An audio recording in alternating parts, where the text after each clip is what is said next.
you ready? Yes. Howdy, my name is Jack Richardson, and today I'm going to be talking about ocean pollution. And so ocean pollution is a problem that's been occurring for many years, actually many decades, but not a lot of people know about it. I think that it's kind of made a resurgence modernly with the kind of idea of global warming, right? We see things that are environmental crises being brought to light now. And I think the ocean pollution has kind of made its way to the top of the list as far as environmental crises go. And so this is actually a topic that's very near and dear to me because I grew up in Texas and I had a beach house in Galveston. And so many of my summers were spent growing up there and being able to fish in the ocean or go and play and go and boogie board and do things that the ocean has to offer. But kind of recently I've noticed that there's been an increased amount of plastic. There's been an increased amount of garbage and waste that I've seen on the beaches or being brought in the rolling waves. And so for me, this is something that is very near and dear to my heart and something that I feel very passionate about, something that I feel needs to change because we're not headed in the right direction. And so the issue that we see happening most frequently is with a thing called plastic, right? It's something that probably every single one of you guys use every single day. And I think that the image that comes to mind when we talk about plastic is a water bottle or a container, things that are very tangible, things that are very malleable, things that we can touch and hold and grab. But actually, an underlying thing that is affecting it the most is a thing called microplastics. It's kind of a silent killer, something that we can't see, that we can't touch. And I think because of that, it's kind of caused us to kind of push it under the rug. But what microplastics are they're little bitty bits of plastic that float on the top of the water. And they kind of accumulate in these things called garbage patches. And the largest garbage patch in the world is actually right next door in the Pacific Ocean. And that's the size of 2 times the United States. So something as large as 2 times the size of the United States, which is already really, really big, is out in the ocean right now, and it's just floating. And it's actually causing a lot of damage to the marine life, and it's causing a lot of damage to ocean currents. It's causing damage even to the flora underneath, the vegetation, the things that the marine life live in. And so National Geographic has actually released an article, and they say that 80% of all biodiversity is found in the ocean. And so when we talk about pollution, we oftentimes think of smokestacks or cars emitting CO2, and those are affecting things like giraffes or lions or zebras, things that all come to mind. But what we don't realize is that more than half of all the species on Earth are in the ocean. And if that doesn't place an emphasis on ocean pollution, I don't know what does, right? And so we should be really focused on fixing our oceans because 80% of all marine life live there. And it's not just the people that are living on the coast that are causing the problem.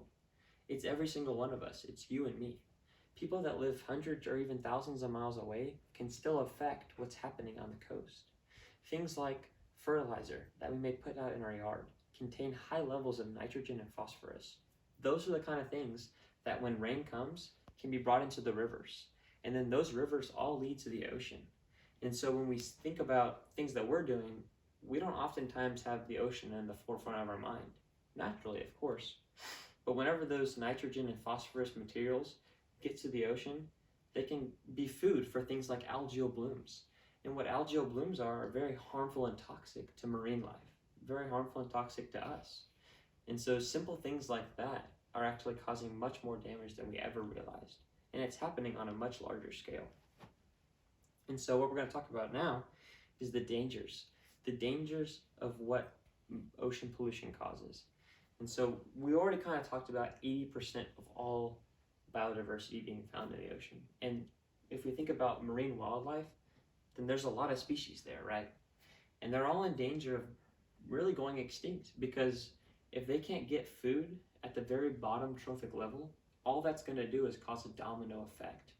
And things like sharks or whales are also going to suffer if things like plankton can't survive. And so we could be on the brink of a massive amount of food sources being lost. We could be losing a way of life for some people, their culture, who they are, their livelihood.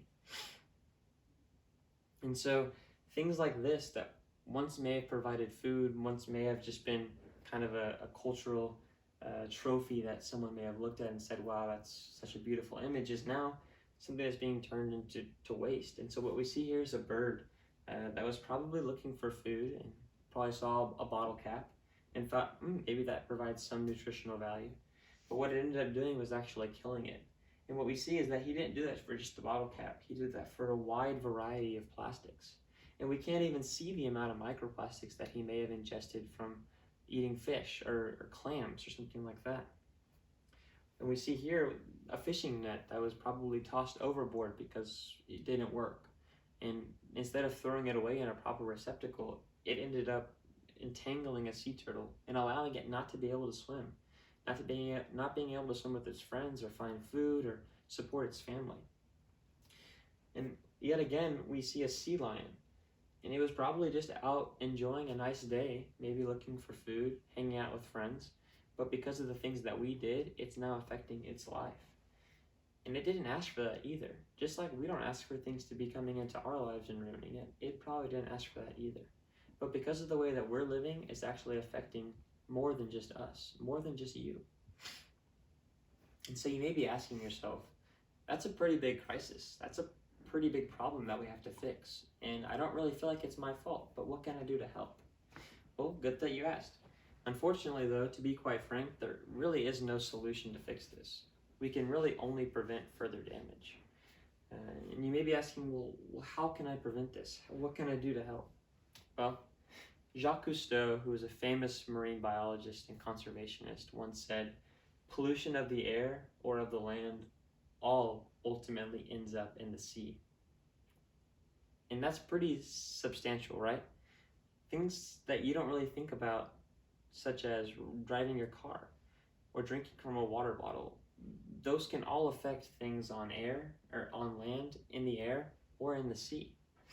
And I think that he was very wise for saying this, because it's the little things that add up. And it's the little things that we can do to help as well. Simply not driving your car to work, but maybe carpooling with a coworker. Or maybe not driving your car to the park. You could be taking a bike or walking. Or even just maybe getting a reusable water bottle instead of a plastic water bottle. Those are all little things, but over time can add up. And especially if not just you is doing it, but if everyone is able to participate as well. And so the NOAA, which is the National Oceanic and Atmospheric Association, has actually come out with an article, and they said that if we educate the minds that are young today but will be leading us tomorrow, then we have a really good chance at success in preventing ocean pollution. Thank you. That's great. All right. Thank you.